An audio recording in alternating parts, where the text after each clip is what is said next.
भारत माझा देश आहे. भारत माझा देश आहे. या भारतातील महाराष्ट्र हे एक राज्य आहे.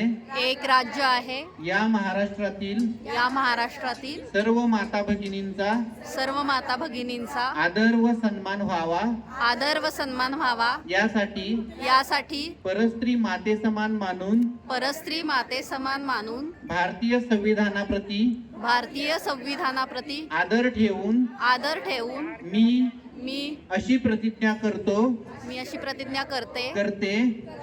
की समाजातील सर्व स्त्रियांचा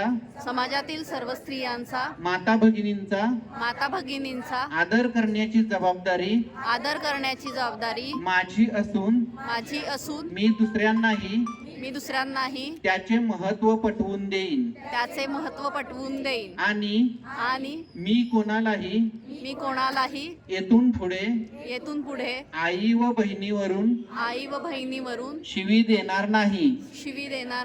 आणि जर कोणी असे करत असेल तर त्याला त्यापासून परावृत्त करून स्त्री जातीचे महत्त्व समजावून सांगेन. आजच्या मॅरेथॉन मध्ये मी अशी शपथ घेत आहे की मी माझ्या महाराष्ट्राला शिवीमुक्त बनवेन. मी माझ्या महाराष्ट्राला शिवीमुक्त बनवेन. मी माझ्या महाराष्ट्राला शिवीमुक्त बनवेन. धन्यवाद.